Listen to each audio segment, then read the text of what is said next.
Yo everyone, and welcome back to my channel. So today I'm going to be doing a review on the latest foundation by MAC Cosmetics, which is called the Studio Waterweight SPF 30 foundation, and it looks like so.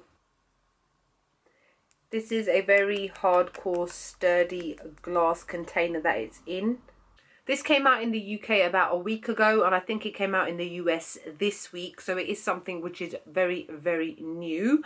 In terms of the packaging, I've never used one of these before. This is a pipette, and the only thing that it reminds me of, or it takes me back to, is being at school and science lessons.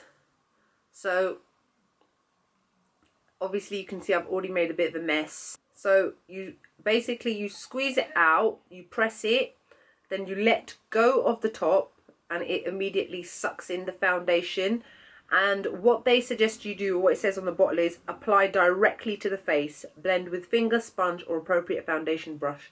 So what you're meant to do is you're meant to take this and then drip it like this. You squeeze the top and all the bit that got sucked up, you squeeze out onto your face. I've been using this for the past 4 days and I've already found the amount of mess that it's made. It's very, very difficult. I personally don't really see the need of a applicator like this or a bottle like this. I really don't see the need. I think that the best thing always is to have a pump. It's more sanitary as well, because if you can imagine, if you are a makeup artist, if you're not using it on yourself all the time, to be constantly putting this in and applying it directly to your client's face or anybody else's face and then having to keep putting it back in backwards and forwards, it's not very sanitary. And also it's very, very messy. So, and this is 4 days worth of mess, so I can only imagine it's going to start to leak out down the sides at some point soon and get into my makeup bag, which is what I don't want. I've always found that a pump is the best because you get to control the amount of product that comes out as well. With this one accidental too much of a squeeze and you're using up too much. It is a standard 30ml 1 fluid ounces and it costs £25 and it has an SPF 30, which is obviously very, very good because it gives your skin a protection. Now what I'm going to do is I'm going to read from my laptop what their claims are regarding this foundation. So it says, introducing an innovative foundation that delivers colour in an ultra fluid elastic gel serum formula with a virtually weightless feel. This hydrating formula is extraordinarily comfortable, lasting for hours with stay true colour and sheer medium buildable coverage. It softly blurs imperfections such as pores and fine lines. The unique dropper provides you with a drop of perfection. Don't know about that last bit.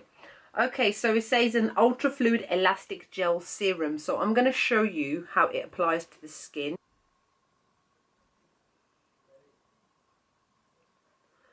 So that's 2 drops. And you can see that it is slowly starting to run down my hand. I don't really think that's something which is of a gel serum type formula should be that runny. I think maybe it should be a little bit thicker, but maybe that's just my thoughts on it. I don't know, maybe you guys think differently. And then it says, with a virtually weightless feel, it's hydrating formula. So hydrating formula generally means dewy. Now this foundation is it has a dewy finish. It doesn't have a matte finish, semi-matte finish or anything like that. It gives a really beautiful dewy finish to the skin.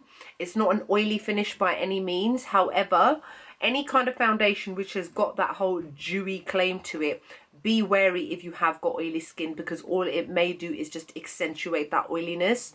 So in that respect, I wouldn't necessarily say it's geared towards people with oily skin. It is weightless, as I said, and it feels really, really comfortable. Lasting for hours, I have to say that I agree. For something which has got like a dewy kind of finish, sometimes some foundations can start to look oily after a little while, and the dewiness just makes you look greasy and it doesn't look great. Whereas this one, the dewiness lasts all day. I do have to powder this down after I've applied it because it does leave a slight tacky feel. Even now, I've had this foundation on for about 2 hours and it's got a slight tack to it, but not anything which is overbearing or uncomfortable or too sticky where things will come and stick to your face. even though I have found that some of my brush fibers have kind of transferred from the brush onto my face and I've had to kind of pick it off, which is a little bit annoying. And it does last for a very long time. I found that the only time that I started to get naturally oily, as I do with any kind of foundation, is at about hour 8 or 9, which I think is pretty good, especially for something which is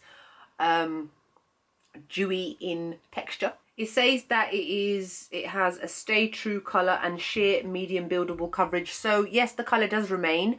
I've got mine in the shade NC40, but you may be able to tell it's a little bit light for me. The reason I bought it in that shade is because it's the end of the summer now. It is September. My skin is going to naturally get lighter back to its normal colour, which is NC40 by MAC.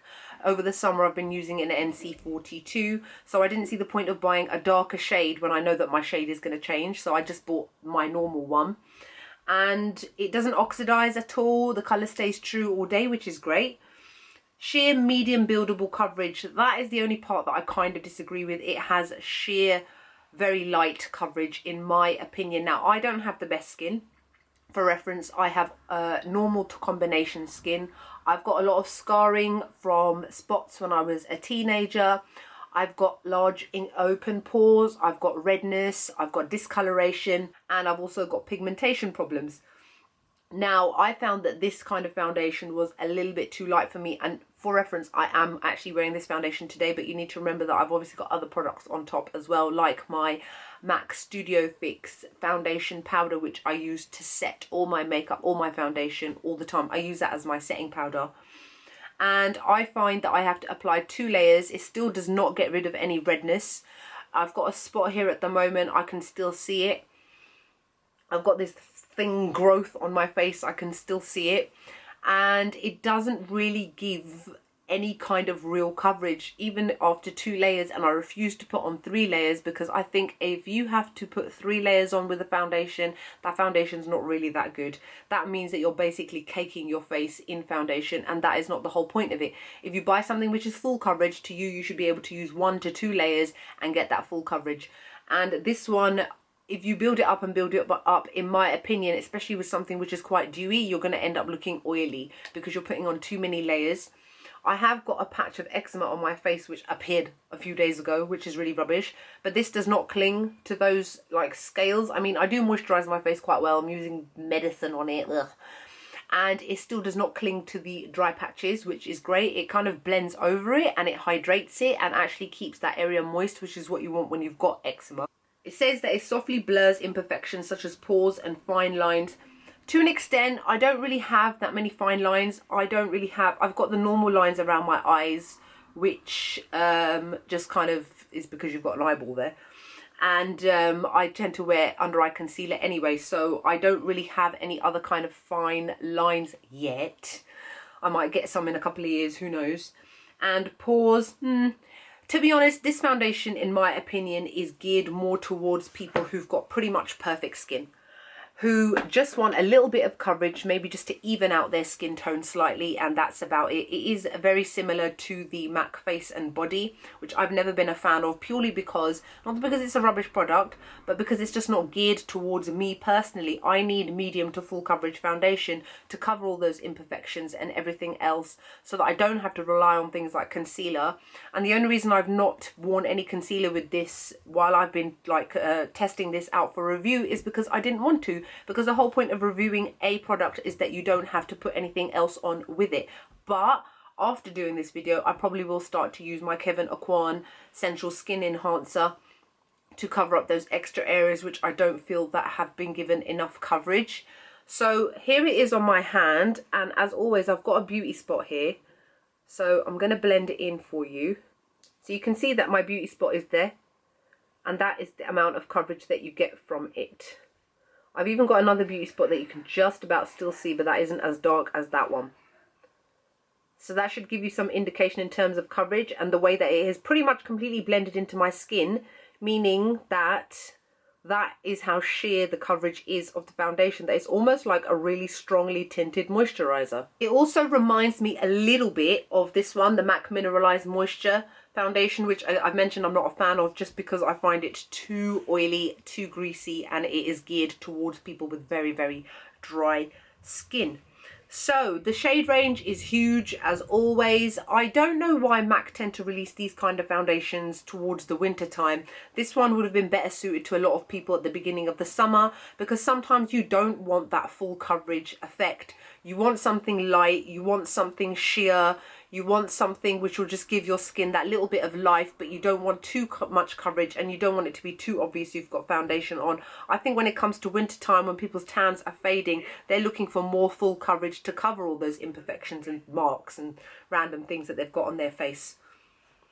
So yeah, so that's it. This isn't really something that I myself will be repurchasing. The same as the face and body foundation. I bought it once and I never really used it because it just didn't give me enough coverage no matter how much I build it up, and then you just end up getting product build up on your face, which is again what you don't want, and it becomes difficult to blend out. And I ended up using that foundation to mix with other ones to make them a little bit more sheer when I found them too thick.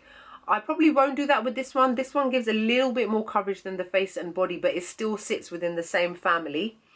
So yeah, so that's about it really. So for me, I'll give this one about a 6 out of 10. Again, I've said that I have got normal to combination skin. I have got marks on my face. I do need a bit of extra coverage. I tend to use medium to buildable foundation, to full coverage foundations, and I don't really tend to go for light ones. Now, if you are somebody who doesn't like to wear a lot of foundation, who has got very nice, very not well looked after, because my skin's looked after, it's just I can't help getting spots when I was a teenager and that's left marks on my face. So if you've pretty much got almost perfect skin, I say that this would be for you.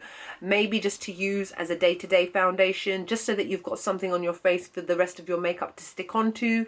Or if you're somebody who doesn't like to wear too much foundation but just wants something quite sheer, just to even out their skin tone a little bit, but it won't cover any redness, it won't colour correct, and yeah, so that's it really. So unfortunately it's not something which is for me, but it may be for somebody else. So that is my review on this new foundation by MAC. I hope that you found this review helpful and useful. If you've got any more questions, feel free to ask me below and I'll do my best to answer them when I can. For some reason I don't get Google notifications anymore, so I'm a bit slow at replying to people, so my apologies.